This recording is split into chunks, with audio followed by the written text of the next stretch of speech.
how do we build community? How do we speak to their situations that we've seen ourselves or experienced, and how to be able to build community and be able to have alternatives to calling the police. How can we see these people for who they are instead of what they're experiencing in a harsh way?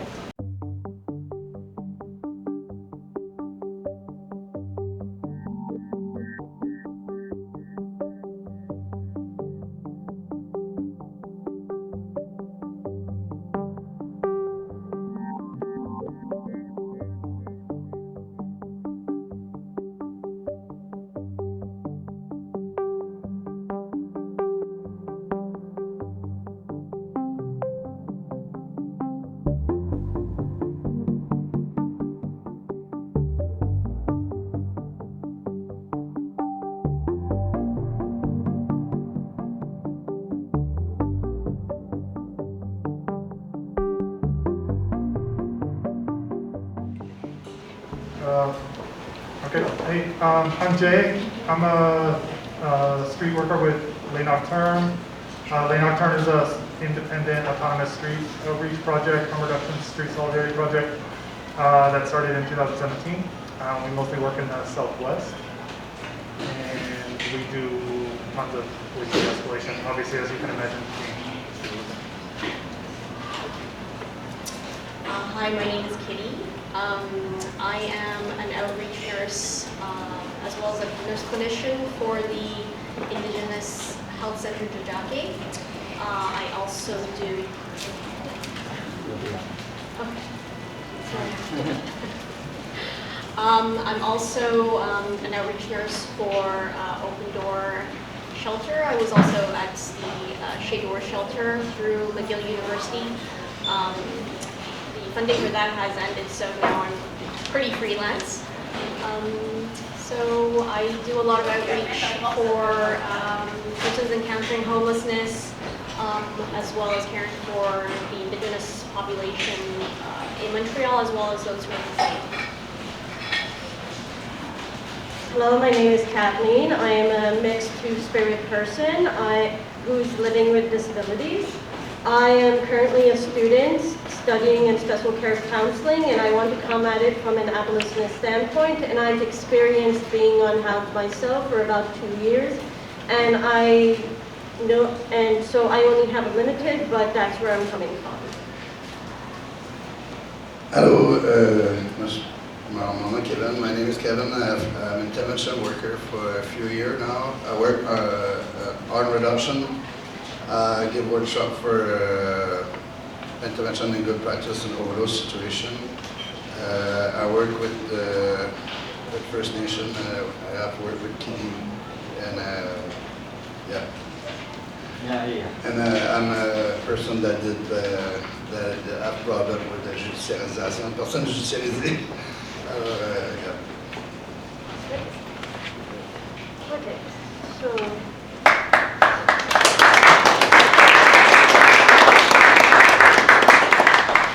So one of the ideas we were looking into starting a discussion on in navigating is our experiences through the different parts of encampments, shelters, and lived experiences as unhoused people, and how do we build community? How do we speak to their situations that we've seen ourselves or experienced, and how to be able to build community and be able to have alternatives to calling the police. How can we see these people for who they are instead of what they're experiencing in a harsh way?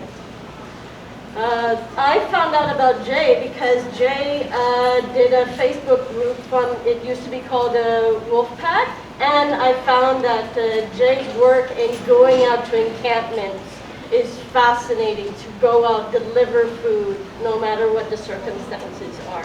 Would you like to start talking about those experiences?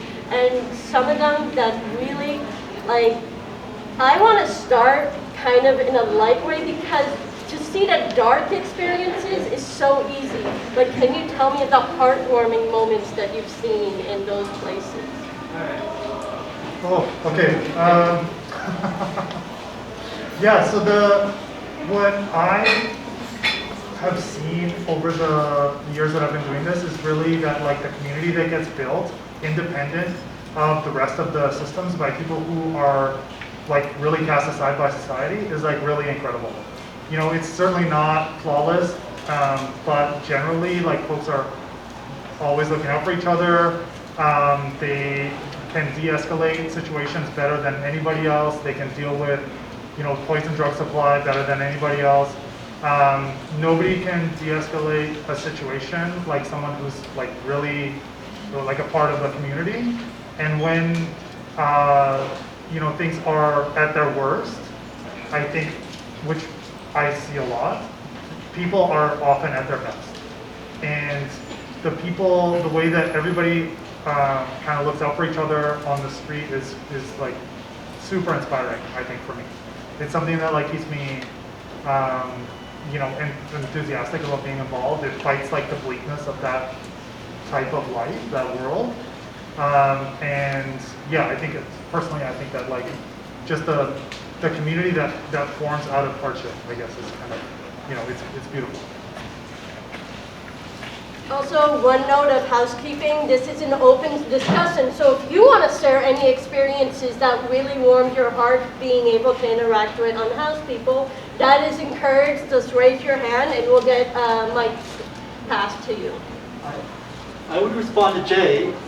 My name is also Jay, and I just remember it was this really beautiful moment. I was working for the census in 2021, I believe it was, and it was kind of icky. I'm not going to do it again, but I was doing that. And the person who was my supervisor or whatever, he told me to go to this. It wasn't, you know, it doesn't deal with like unhoused people, but it was like a low-income like social housing project. And he actually told me, and I was a little bit kind of grossed out that he framed it this way. But he's like, this is a kind of dangerous, dank neighborhood. Like it's mostly drug dealers and like gangs, and like most of our guys are too scared to go down there. You know, but you're just so charming and upbeat. I think you could get away with it. And so I went down there. And it was not at all like he described. Like the building was run down, and like the rooms were like a single, it was like all bachelor apartments, one room with like the couch and everything in it. But the people there were more communal than any apartment I've ever lived in. There was an instance where I couldn't knock on all the doors, and one guy's like, oh yeah, you're looking for Freddie. Like, I know Freddie, he's probably at the gym upstairs on the 3rd floor. Come with me, yeah, I'll go introduce you, like no big deal. Anyway, I wound up going through this building, and like everybody there was, maybe family is strong, but it was like a really tight-knit community. And it just really kind of got me thinking about this, like, you know, these preconceptions we have about like wealth and like, I've never lived in a building before where I've known anybody except my immediate neighbors. I do little tricks to try to get to meet them. But yeah, that's just kind of my input on this, is like, you see this almost like, I don't even know how to describe it. It's like when there's a lack of, I don't know, a lack of like social normative wealth, then it's almost like this other kind of thing, community comes through. I don't know how to describe it, but like what you said really resonated with me, Jay, so I wanted to speak to that.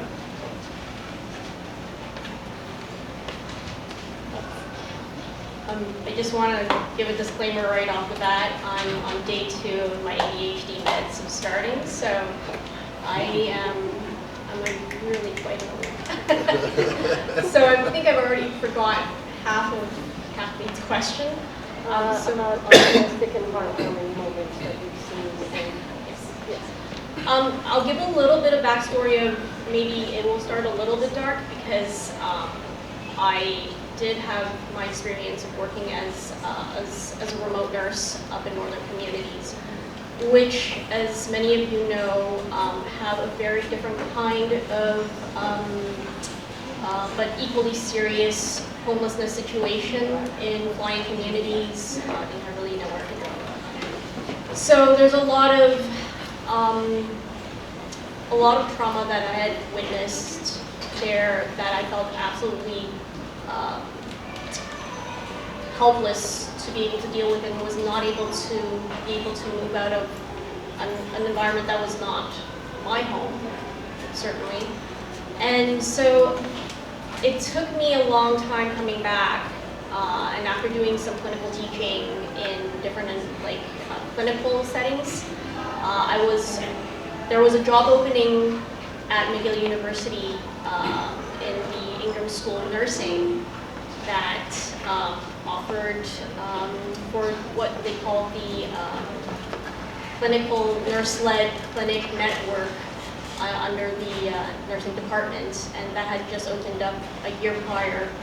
And the person who had to leave and was looking for replacement had told me that there's a lot of Indigenous folks in those environments, but essentially these are mostly homeless shelters, and you should really think about this. And I did. I thought about it for quite a few weeks before I decided I'm gonna give this a try. I'm gonna try this out because I do want, my heart tells me I want to be able to help people, especially the most vulnerable.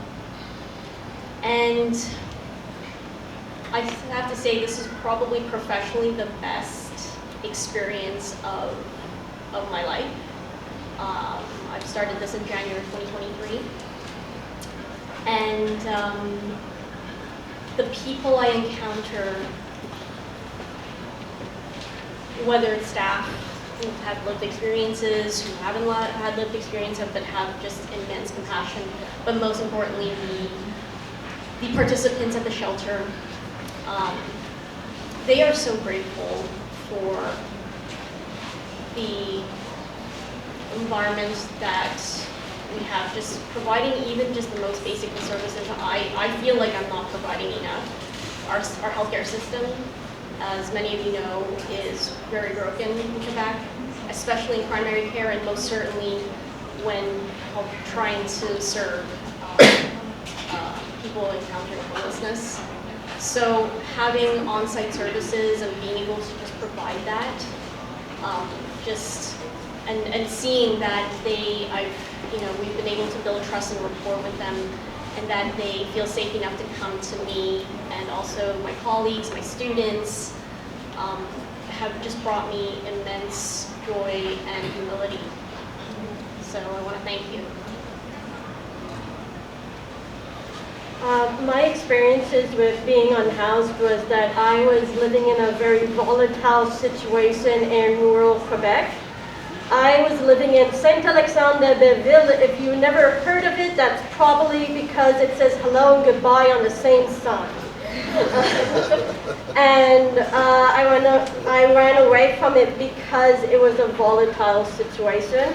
But I ran to Saint-Jean-sur-Richelieu to get a bus to Montreal. I lived out of a Cthulhu backpack for about a year and a half to 2 years. And I went to golf clubs and I went to clubs, so that way, because admitting to other people you are homeless at that time fills you with deep shame. And you're just there like, will people accept me? And for me, I felt better just seeming like I was an airhead, that I missed my bus home, oh, can I crash on your couch, than ever admitting that was the reality, because we are so encouraged to just keep it light. When you say, hi, how are you? You're like, I'm great, how are you? And to me, my therapy journey is like, how can I get through my authentic experience? But through this, I've discovered, because I escaped through the internet, even though we only had dial-up there in the 2000s, which is weird. We were one of the areas that only had dial-up when the rest of you had speed. But yeah, going into spaces where you can build community, where you can be accepted, is what was saving me. And through that, I got into community organizing, through putting on events. And that's what led to where I am now in school. And so for me, the idea of being unhoused, when people talk shit about unhoused people, I looked them in the face being like, I was unhoused, I was homeless. Oh, do you really respect me? Okay, cool, well, if you respect me now, the people who are unhoused currently deserve just as much respect.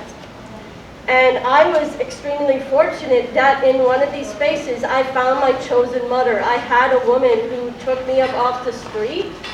I lived with her, and she taught me how to cook. She taught me what was love, and I currently use her last name as my chosen last name. because we need to build compassion. We have to be understanding that even though I can seem pretty negative, I believe so much in the best of us when we are in these spaces, how much we care for each other, and just being given the opportunities. So yes, I really love the idea of community spaces and how we can include people who are struggling in them.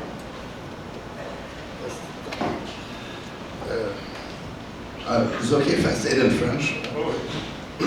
Ça va être plus facile pour moi de m'expliquer en français. J'ai 39 ans, je suis acadien du Nouveau-Brunswick. Ma grand-mère est maintenant, elle a été adoptée, je ne sais pas si c'était dans le scoop, sûrement. Puis c'est ça, dans le fond, elle est décédée il y a à peu près 4 ans. Je suis à Montréal depuis 2013, avril 2013. Ma sortie des pénitenciers, c'était le 17 avril 2013. Puis mon numéro de détenu sur le système, c'est 74998 écho. Puis c'est ce que j'ai été pendant plusieurs années. Tu sais. En Acadie, si tu veux, si tu viens pas de la famille, genre well family, genre si tu viens pas d'une famille qui est aisée ou whatever, ou qui a des problématiques comme la mienne, tu peux avoir des problèmes. Ça peut devenir complexe. Puis, soit les shops à poison, les usines, genre à faire des 80-90 heures semaine obligatoires, à vraiment des salaires vraiment proches de genre 12-13 $ de l'heure, et de travailler dans ces conditions-là, obligatoirement les 80-90 heures semaine, pour faire tes thèmes, pour pouvoir avoir ton chômage genre le reste de l'année, parce qu'il n'y a pas d'autre job. Sinon, comme tout est vraiment comme tout familial, fait que t'es petit, une place. Fait que pour moi, c'était la délinquance qui a sorti, fait que le système m'a cadré. J'ai fait 9 ans derrière les murs. Je suis arrivé à Montréal ici, puis j'ai connu le communautaire quelques années après. J'ai commencé à vouloir m'en trouver. Je me suis créé une identité, je me suis connu, je me suis découvert. J'ai commencé à travailler comme père aidant au site d'injection supervisée à Cactus Montréal pendant quelques années. Puis après ça, je travaillé à Réseau quelques années aussi. Là maintenant, je suis à la Porte Ouverte Montréal depuis 2 ans. Puis c'est ça, je pense que pour moi, le coup de cœur dans le communautaire, ça a été d'avoir trouvé un travail que je peux faire avec mes expériences, avec ce que je suis. Comme j'ai l'impression d'avoir une place dans ce système-là que j'aime pas. puis le militantiste, hier, j'étais dans une assemblée avec un syndicat que je suis impliqué dedans. On a une campagne communautaire sur le burn-out, puis je réalise de plus en plus que nos burn-out sont politiques, puis c'est vrai que nos burn-out sont politiques, c'est notre temps. Mais je trouve que c'est poche que ça soit politique, c'est comme ça, que les gens se fatiguent à cause que des bailleurs de fonds, qu'ils soient au privé ou que trop de demandes, genre, par rapport à la rédaction de compte pour avoir un financement. Fait que, mais pour le SPVM, le financement, il n'arrête pas de grossir, puis il n'arrête pas de grossir, puis là, il se crée un nouveau directeur qui arrive, qui parle du projet identifiant, comme si ils vont essayer de changer l'oppresseur, à l'amener la personne qui va guérir, va te faire la personne oppressée. Tu ne peux pas demander à l'oppresseur de guérir un oppressé. Fuck you, c'est pas la police qui va me guérir, c'est nous qui va nous guérir nous-mêmes entre nous autres. Puis c'est pour ça que je suis ici aujourd'hui. Merci. Just casually, yeah. Fuck the police. Yes, I can. Side note. I see just countless patients who have, just brewing infections on their skin, just some kind of just brewing pneumonia. There's often I see signs of, violence that they have experienced, and they don't necessarily want to talk about it, but there's certainly something medical that I want to address, and they're not ready to address it. And so I try to follow up. We always do, and sometimes it's really, really hard to reach them. The following week, I go and see them, and they're not there, even though we try to make an appointment at the on-site clinic at the shelters. It is really difficult to have these challenges against them. There's just so many odds stacked against them, even if we're trying to offer the services at the front line. And you just hope. You just continue to hope. I think that's what I just continue doing on a weekly basis.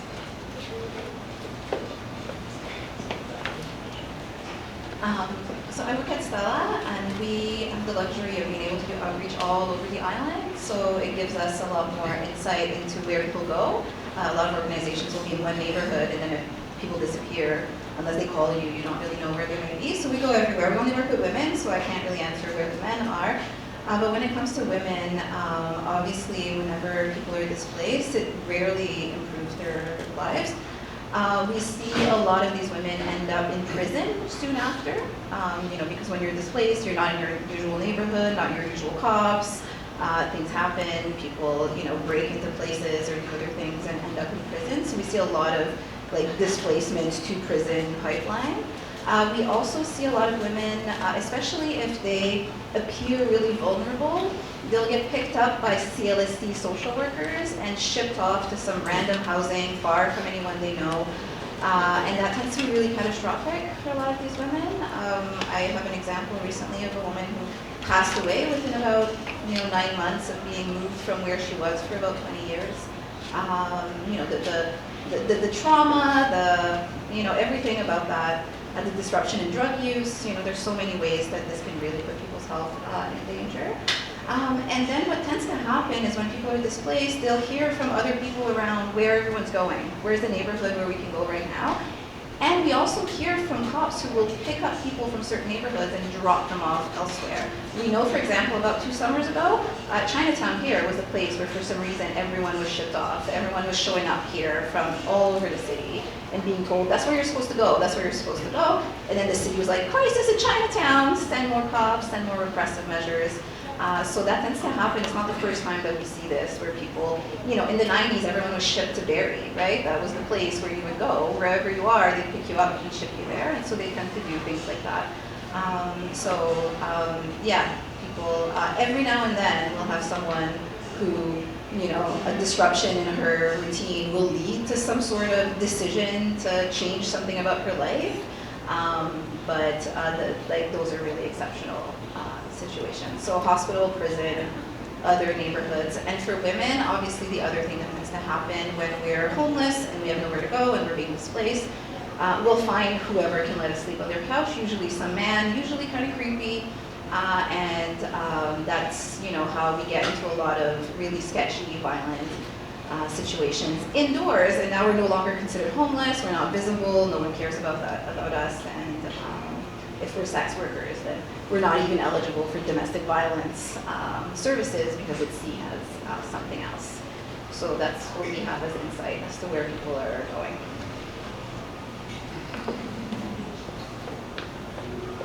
I relate to what you're saying because, as I was saying, I was going to the clubs, I would sleep on couches and that sort of thing, and you end up just accepting however people treat you.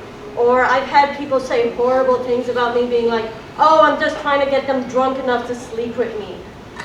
Or being like, and it's a term which I found out which someone said about me, being like, or plata daga. I'm like, wow. That's how you don't even see my humanity at this point. And to me, that is harsh. And so, I've lived in several situations where I've dealt with people who were not good to me, just so that way I'd have some sense of stability. And when I tried going through the services like the COSC, they laughed me out of one place, just wanted to be like, what's your key trauma? Let's get there and all of that. And when I tried seeing any medical services, I was laughed out of places. I was showing up in emergency rooms. And funny enough, when I went to Stella, I went to go see a doctor there, and through the Doctors Without Borders, that's how they found out that I had precancerous cells, and I had to follow up to seek out cancer treatments. How long would I have been out on the streets not knowing that when I'm showing up in emergency rooms from massive bleedings, I've lost like a liter of blood and been fired from jobs for that. And so organizations where they have these resources like Doctors Without Borders in a way saved my life. And this is just, I will admit, I've been extremely privileged in how I experience being unhoused, but if we try to access the services, they become hard, underfunded, and just difficult to navigate. And I'm just really stubborn and really spiteful at the same time. But yeah, it's just, if we're already struggling enough when we're doing well, like when we're housed, the realm when you're unhoused is even more inaccessible.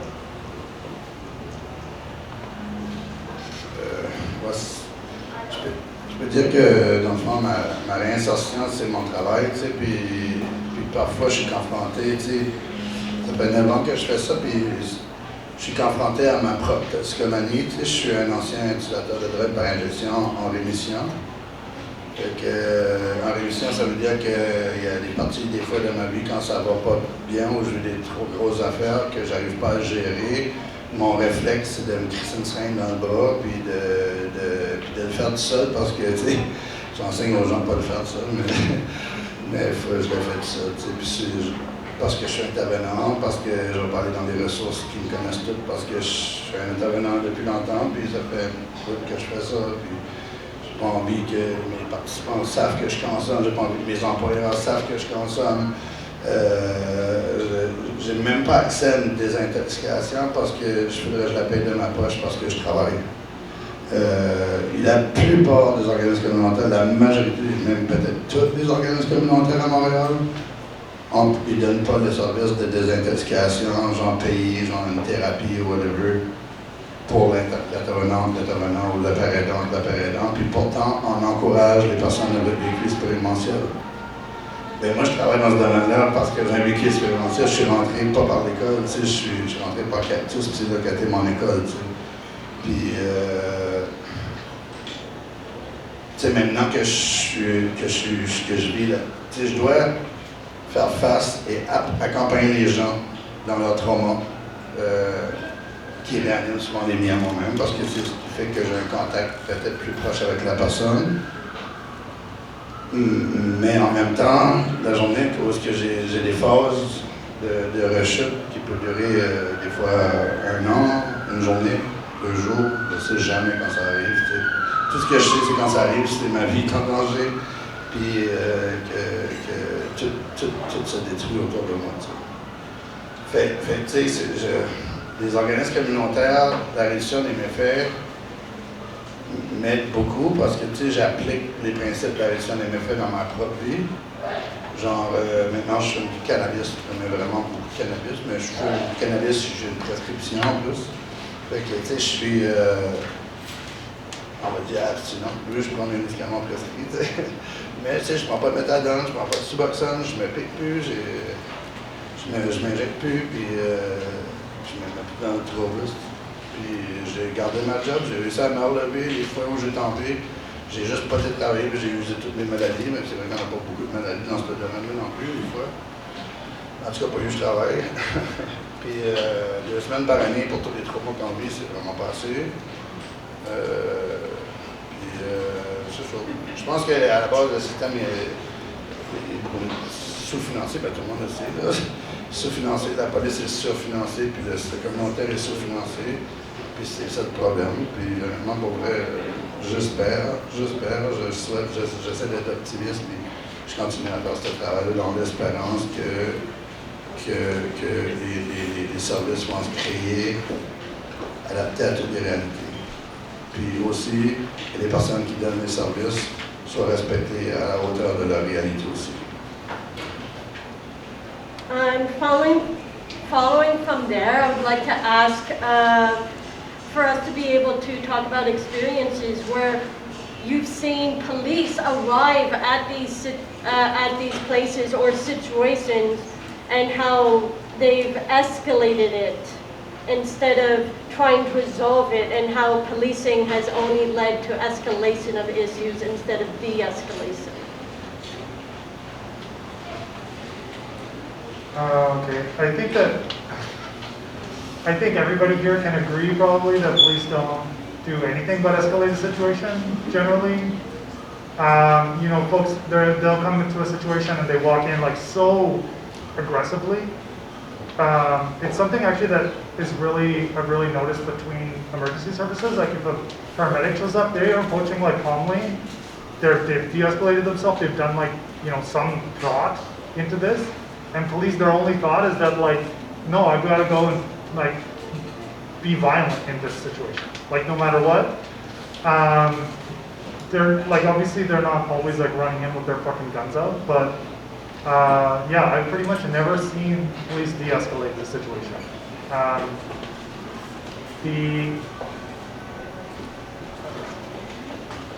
don't know, I've seen, yeah, I've never. And when someone is there, or when the person themselves is being like abused by the police, is like able to de-escalate themselves, then they're probably gonna like be able to stay a lot safer. But generally, you know, folks, especially on the street, have had so much interaction with police and emergency services that they're likely traumatized by that also. So just the fact of being approached by police is like very triggering, and the police are so on edge, and I feel like the police are also traumatized by everybody, like they're constantly triggered basically, and it just like situations will blow up from something totally simple. Like I'm sure there's situations in the metro now where people are just fucking sitting there, loitering, right? And the police come and it turns into like a full-on, you know, like abusive situation. But so police brutality in those types of situations is often started by nothing. Like we all know this, I'm sure. I don't have to tell anybody. Yeah.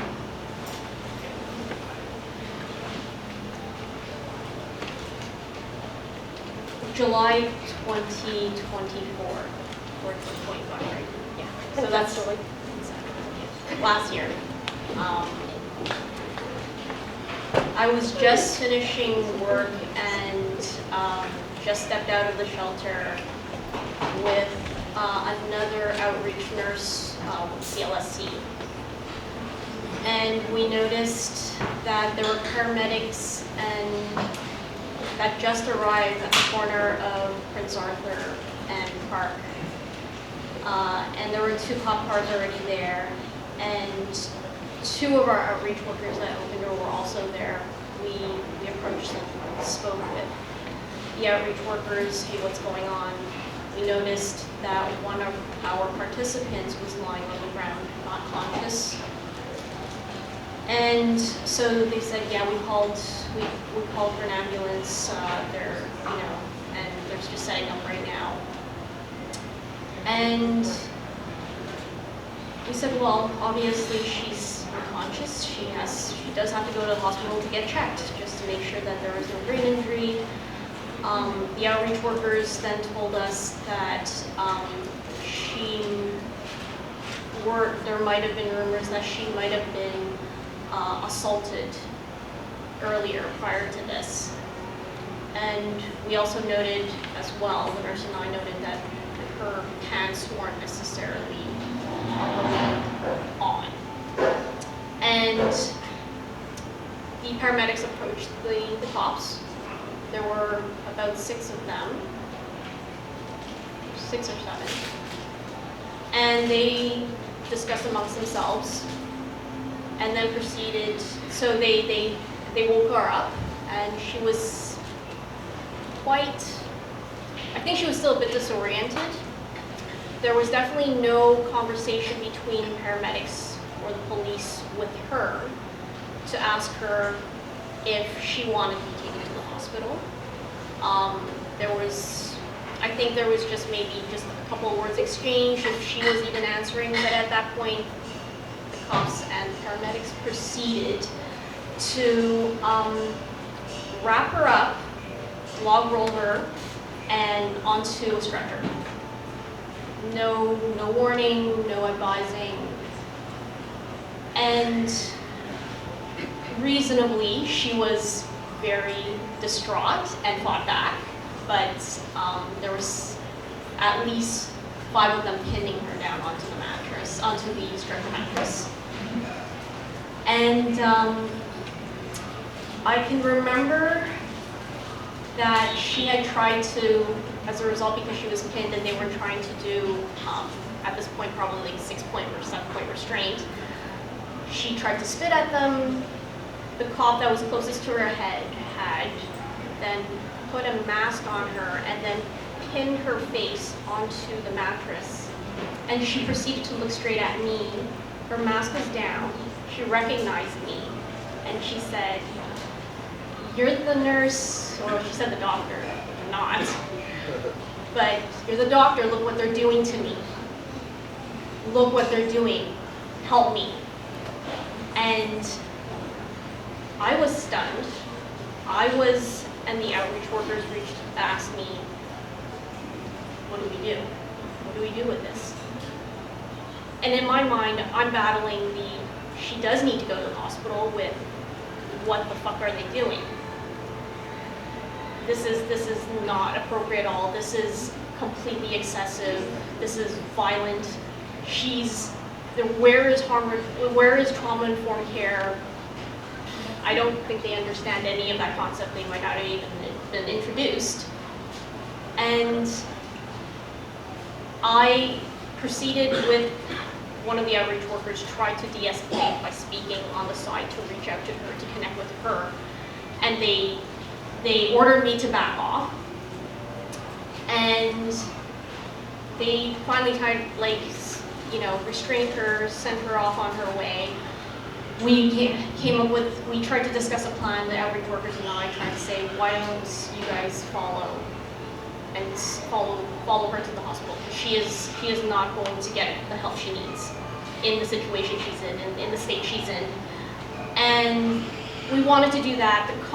One of the cops, the cop that actually pressed his hand, her face onto the mattress, cuts between us and the paramedics, and then proceeds to say, "I told you to back off. I've asked you nicely," which he didn't. And he said, "Now I'm ordering you to go to the corner. Go." And so I proceeded to get his name down. I said, "I have your name down." And proceeded to speak with one of his colleagues. And the officer was like, "I don't know what you're talking about, go speak with the same person," which I don't see that as in any form of de-escalation. Certainly not cooperative. And to make this long story short, I did file a report.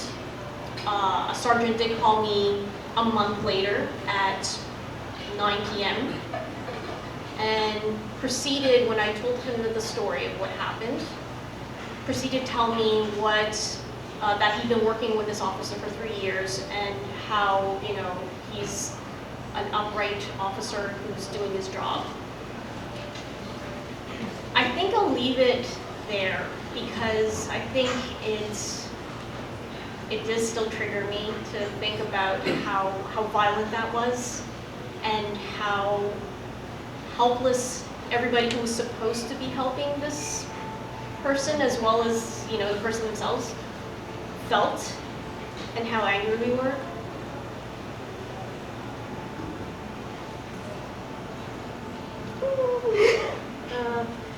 We have about 5 minutes left to this discussion. I'm going to open this up to questions, comments, or any other feedback.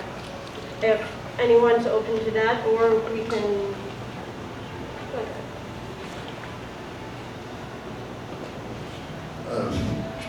Quand tu as une situation qui m'est arrivée une fois, justement, à travailler à ce refuge-là, dehors, je suis en beach, puis je fais mon travail, je suis dehors, j'ai ce chandail ici que je porte présentement à cab, puis il y a un groupe de personnes inuit qui était assis à terre, puis genre, je vais voir, il y a une des jeunes femmes qui est endormie, passe out.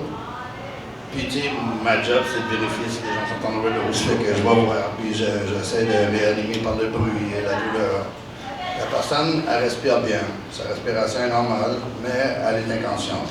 Puis les personnes autour de elle me disent qu'il y a quelqu'un, un monsieur qui est venu, qui a mis de quoi dans son drain, puis que depuis ce temps-là, elle est passée out. Fait que, tu sais, là, ils me disent, appelle pas l'ambulance, elle est correcte, tout ça. Puis là, je reste avec eux, parce que, tu sais, j'essaie de comprendre ce qui se passe plus, puis là, tout d'un coup, il y a un char, genre, qui vaut à peu près, un char flambant nu, dans le SUV, le Volkswagen, qui arrive, plaqué du Québec, mais qui arrive, qui se parque en face du refuge, puis qui traverse la rue, qui la pointe par les épaules, puis qui va pour l'emporter.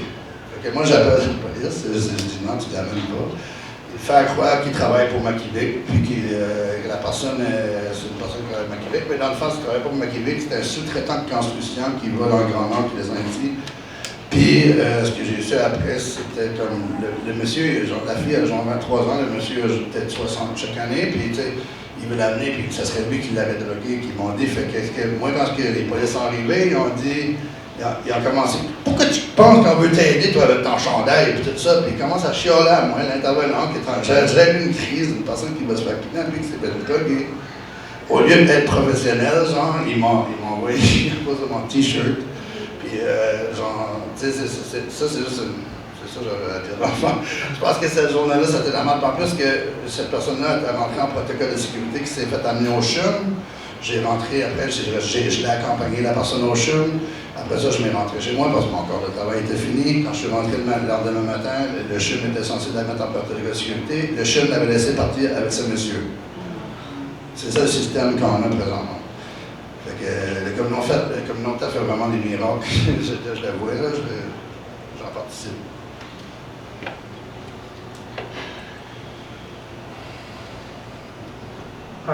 Just to elaborate on what Katie was saying, so this type of situation, in my experience, is super common. Things will be kind of often under control. The paramedics are there, whatever, some other intervention worker is there, the police show up and they push everybody away. They take their authority as knowing exactly what to do in every situation.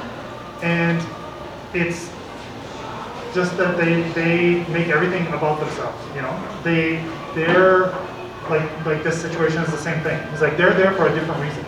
Like they're not the appropriate people to deal with this, but they are the ones that come. And immediately there's some other thing that they're distracted. The situation like this, both of these situations and many situations that I've been present at as well, it's just illustration that stuff like big squads, stuff like different task force of the police, these people are specially trained, these people work with MS or whatever, they don't work. The police don't pay attention to anything else. If some other cop is there who's a hothead, he's going to push the trained professionals who are there in this case away and escalate the situation and make it worse. Like who knows what happened to that person when they went to the hospital. For sure now that's also breeded a bunch of trauma around medical services. They're gonna have a hard time at the hospital. Like this whole thing is all because those fucking police were there. You know? And I'm really sorry that you had to deal with that because that's like such a shitty situation. And even for you, like I'm sure that you are like, it was so bad for this situation, but it's clearly also very hard on everyone around who has any kind of empathy in this situation.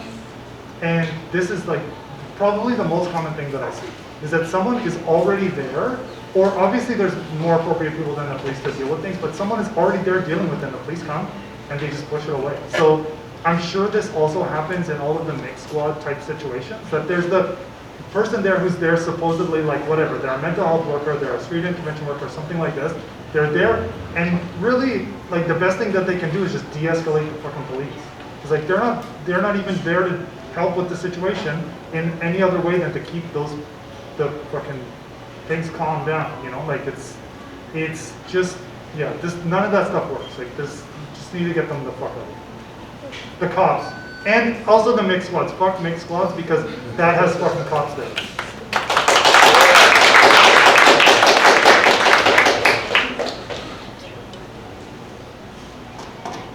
I would like to thank each one of our panelists or people in discussion. I really appreciated your question, and for the people being here, Jay, Kitty, Kevin, thank you for coming through for this. Thank you so much for listening.